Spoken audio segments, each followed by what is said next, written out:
Morning from Merzouga. I really wanted to get the Jeep washed after racing around in the dunes yesterday, but I think my conversation with the washing company over there got lost in translation. So they're washing another car, and I honestly don't know if there's any point waiting on the off chance that we're going to be in the queue to get it washed. So we've pumped up the tyres. They were down to 1.4 psi, they're now 2.4, i.e. ready for the road. I think we're just going to hit the road and maybe find an auto wash somewhere en route, because what a route we've got. We're in the Sahara desert, deep in the sand dunes, which is where we've just spent the past 2 days. We've now decided to head off from Merzouga, Morocco, all the way 3,000 miles north to Lithuania. I think this is going to take us 6 full days. We'll of course have to get the ferry back to mainland Europe and then smash out probably about 6 different countries. So what we're going to do for this trip, just give a few brief snapshots of the journey, because a lot of it is going to be mile munching on the motorway. And we'll take you with us. Hopefully all goes to plan. There are a lot of little elements here that are going to go into place to making it to Vilnius for Friday lunchtime, bearing in mind it's now Saturday lunchtime. So that is probably the most mammoth road trip I've ever done in my life. Just also to let you soak in the last few bits of this very, very unique place out in the Sahara desert.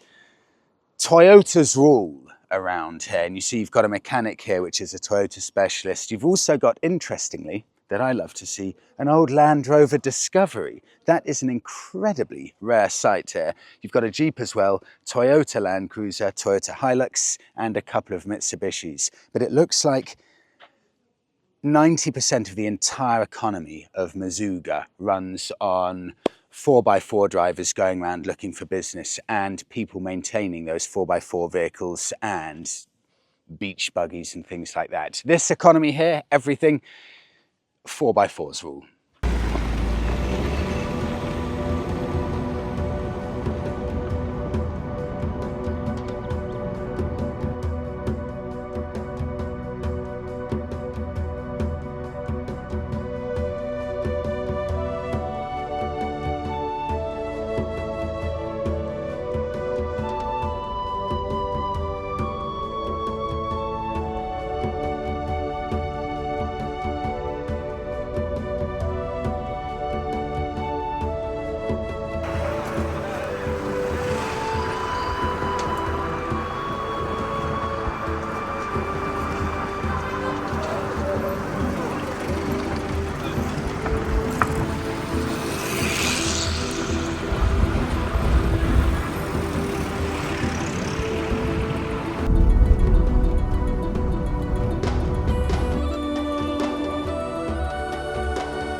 We've been going for about 5 hours. Everything looks normal there. Look at this. Snow. So we're up in the Atlas Mountains now. We've got about probably 3 hours left until we get to our destination somewhere in North Morocco. And I did not expect to actually get up to proper snow. You can see there are locals around getting photos and stuff like that. I think it's probably about 7 degrees at the moment. But there you go. That is a first for me. African snow. And funnily enough, where we're going, end destination, Do you know what? Funny enough, I was about to say there's going to be snow in Lithuania. I don't even know if there's going to be snow in Lithuania. So we've got snow in Africa. But only snow in Africa.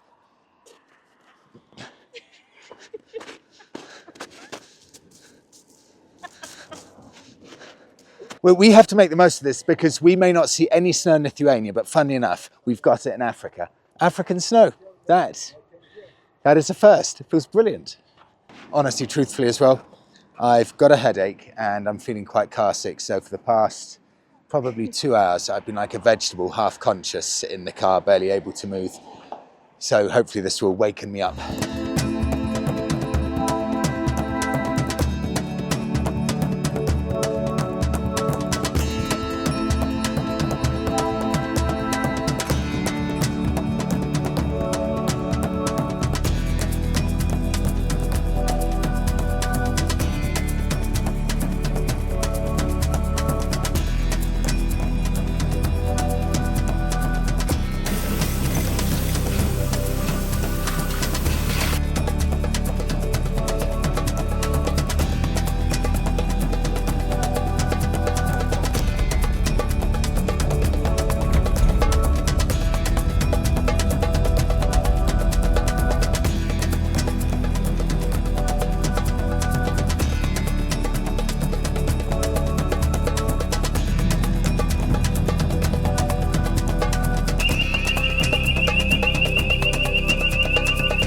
Ready? No drama. Merci. Au revoir. Friends, do you see that? Because you tipped him. Yes, I gave him a nice tip.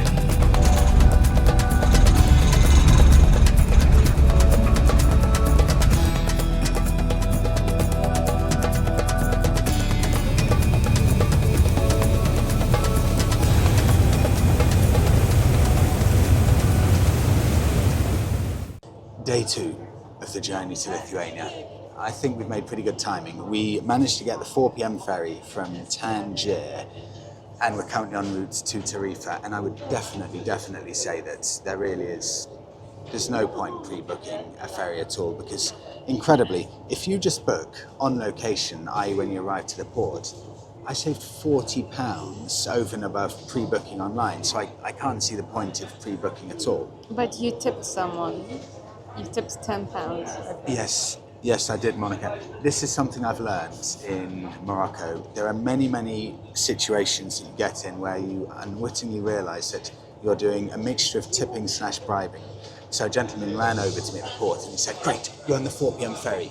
Let me get that sorted for you. I'll take your passports." So I stupidly said, "Of course, here are my 2 passports." He then runs off, comes back 10 minutes later after going the back door to the office. And then he runs back, gives us the tickets, and he waits there. And I say, "Thank you so much, that's brilliant. We'll be on our way now." And he said, aren't you going to thank me? So I then have to get out and just give him a note. I mean, he did a great job. We got on quickly, but that happens a lot in Morocco. Tips / bribes to get stuff done. They're hustlers in Morocco. I think I'm feeling so good now. We're going to do 4 hours worth of driving before stopping for the night. So I think we'll drive till about 10 p.m. tonight because I'm feeling completely fresh. It's been an easy day. And then we'll look to book an Airbnb shortly. But I should say, so it's Sunday today and we need to be in Lithuania by Friday.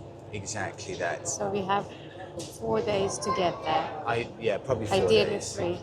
Yeah, 3 or 4 days to get there. So I think that works out at maybe about 500 miles a day, which is actually quite a lot day after day, but I think we should make it.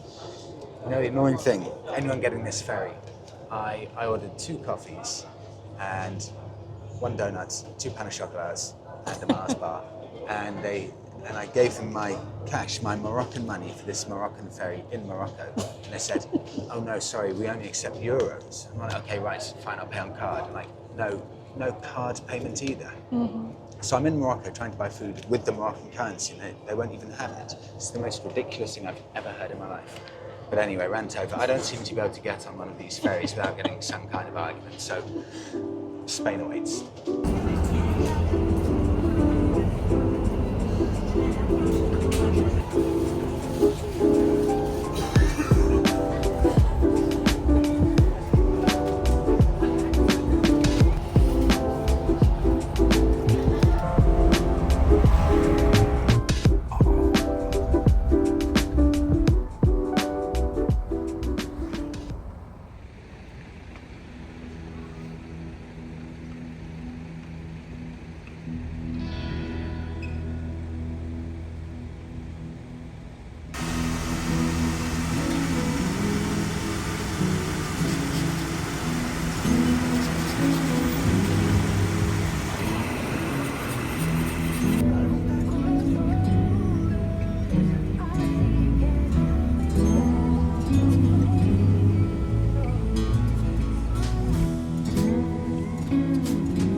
aus Deutschland. Hello from Germany, for those of you who don't speak German. I made the decision yesterday. We stopped in Barcelona for dinner at Honest Greens, one of our favourite places, and I thought this would be great if we just do an all-nighter. We just don't stop. We work in shifts, so 3, 4, 5 hours driving, and then switch, and the person who's not driving just sleeps in the passenger seat.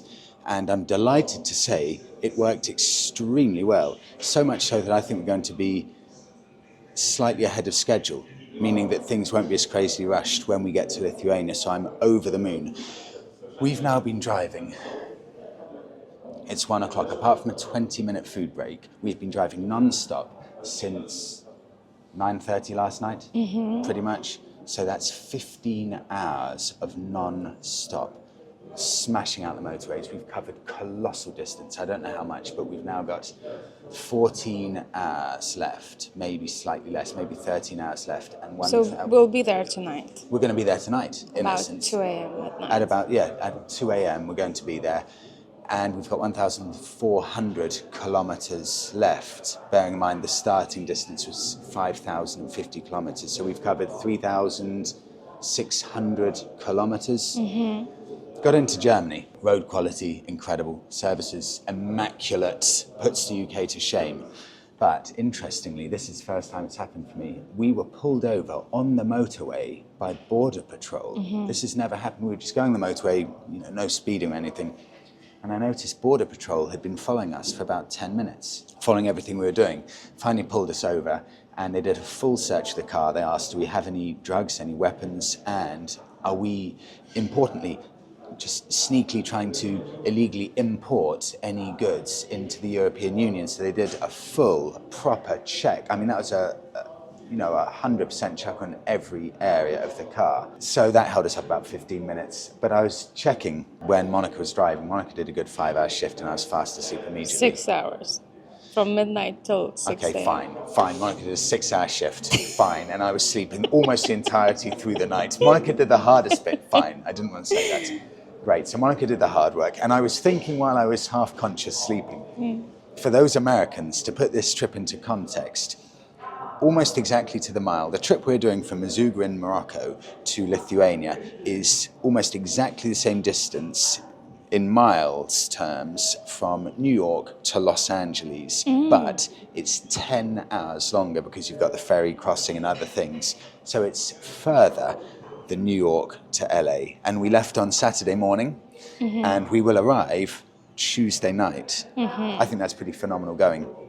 So we'll have these coffees, although I'll be honest, the excitement's building up so much to getting there, I don't need it. It's been down to -5. That's the last of our picnics that we're going to be doing. And, Snow. Pardon? No snow. Yeah, no snow, but -5. We've got to hope that maybe in Lithuania there'll be some snow. No, there won't be.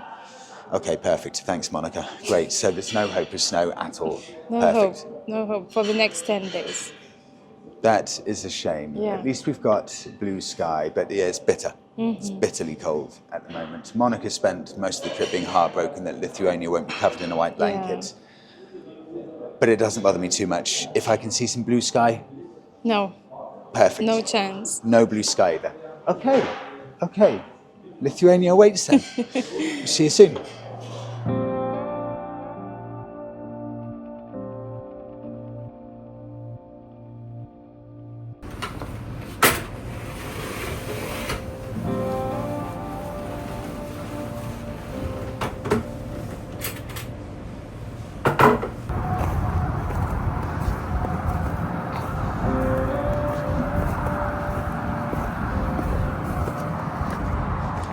Enemies, Ramirez says, but I admired her.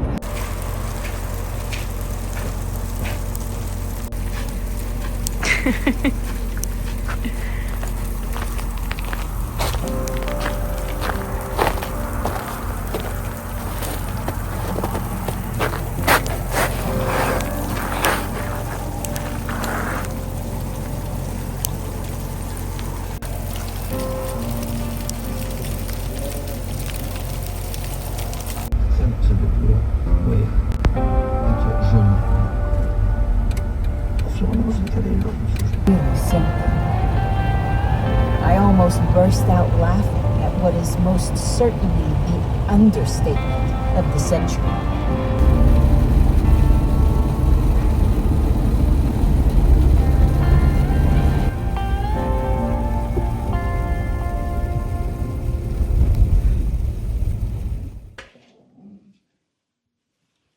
Welcome, Popis, Vilnius, Lithuania.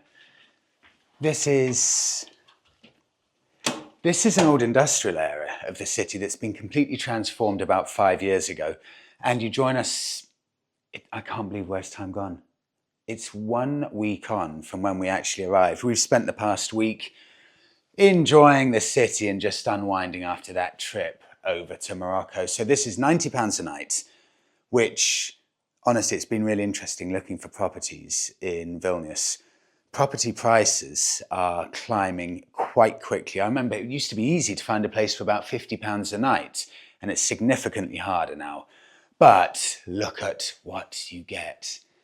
It's one of the nicest apartments I think we've ever stayed at. Lovely centre console so you can work away, watch TV, 2 balconies. This is the first of them. Monica, I'll get you to quickly show how that looks. I love this place. I think it's probably my favourite place in Vilnius from a staying, a living point of view, because it's got about 9 coffee shops within a stone's throw of here, and that is all I need to give something my seal of approval. Lovely looking high street. Come through Monaco, otherwise you'll freeze to death. It's about -1. Do you know now, it's been a week. I think it took both Monica and I, do you think it took us 4 days to recharge? Yeah, Monica's still about 80%. I'm ready to go because tomorrow, just to fill you in, you know what, I'll fill you in with everything over coffee because we'll take you with us. Lovely hallway, the most amount of storage I've ever seen in a property ever. Bathroom. This is my favourite thing. Any bedroom that has a partition wall and a storage clothing area behind it, for me, just has the most gigantic thumbs up immediately. I won't open it, otherwise it will be too cold. But there's another balcony there for the bedroom. And I love the way the bed faces onto that little courtyard area. So this is where we've been staying for the past week. I cannot have imagined a better place to have been able to unwind and just chill out after 5,000 kilometers in about 4 days. So let's take you down for coffee in Popis, because I want to wrap up the road trip with a coffee, and I want to try and do some mental calculations as to how much things have cost and just give you a final overview of the road trip.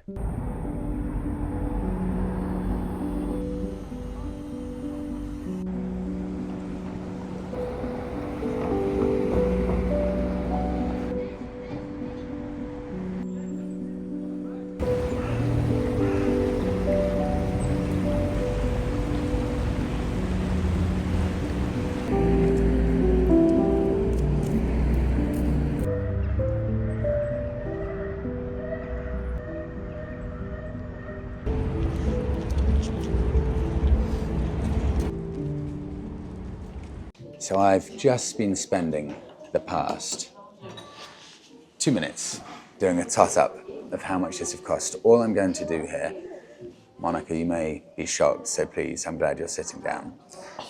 The cost to get from London to the sand dunes of the Sahara Desert. Bear in mind, I've included us staying in Marrakesh for 3 days, in Merzouga for 2 days. So some of the days, we've stayed more than 1 night to get there. But Monica and I discussed this, and actually, in the end, to get down to the sand dunes, we found this quite a pleasant amount of time in the end. So we didn't specifically feel you had to stay longer. So this is quite genuine and realistic. Let's start with ferries. Dover to Calais ferry, £68, and the Morocco ferry, £220. Definitely book the Morocco ferry when you get to the port. Don't bother pre-booking. I found it cheaper and much more convenient just getting there and buying it. It's £288 for ferries. Bear in mind, it's one way, it's not to get back. Accommodation, 8 nights. For the 8 nights that we spent getting down there, £491. That's perfectly reasonable. Tolls. A point of anger for me. French tolls. It's a shame, but this is the reason why quite a few people miss out France when they do road trips. The tolls are just prohibitive. £100 for French tolls. Compared to Spanish tolls, £12. Wow. Compared to Moroccan tolls, £20. So that's a total of £132 tolls. Of course, when you get to Morocco, if you have more time, just turn off the Moroccan tolls. You don't need it. It's all such a beautiful country. That's what you did last time. That's what I did last time. It takes longer, but you can easily turn off those tolls. You don't specifically need them. Fuel. 10,000. Yeah, £10,000, and we're both bankrupt. There we go. This will be the last trip we ever do. £500. Okay. £500. Bear in mind that's for about 2,000 miles, around about 2,000 miles. £500. Bear in mind in the Fiat, little 1.2 litre other car, it would do double the mileage of that. The total cost to do an enjoyable trip down to the sand dunes of the Sahara, one way, £1,411. No food included, that's just the travel to get there. Was it worth it? Yes. Monica just said... Absolutely. You're mic'd up. Yeah. Yes. Monica, did you enjoy it? I loved it. I loved every second of it. I would do it again. It was a trip of a lifetime. Honestly, Monica and I have enjoyed it so much that we're already talking about another trip to do. It genuinely has been a trip of a lifetime. We'll never, ever, ever forget it. Having that cooking equipment and the stove, it was a game changer, wasn't it? Having those ready meals, so you can just pull over at the side of the road. You're not constantly looking for food and places to eat. So you just accept, you're gonna have breakfast in your hotel, you're gonna have dinner in your hotel, and that middle bit, so you're not wasting time looking around, just bring stuff to cook at the back of the vehicle. It was a game changer. One other point I do want to make, just before I wrap this up. Fuel costs in Germany are utterly obscene. 234 cents a litre. Insane. To give some relativity, in Spain, we're paying €1.38 compared to €2.34. I've never heard anything so ridiculous in my life. But apart from that negativity, yeah, we loved it. So we'll wrap it up there. I cannot tell you how excited we are to do another road trip. We'll never ever forget these times. So thank you so much, everyone, for watching. Really hope you enjoyed the series. We'll see you all in the next one. It won't be on the road trip back because I think we're just going to not film that, but it will be in Ipswich with a brand new motorbike. We'll see you then.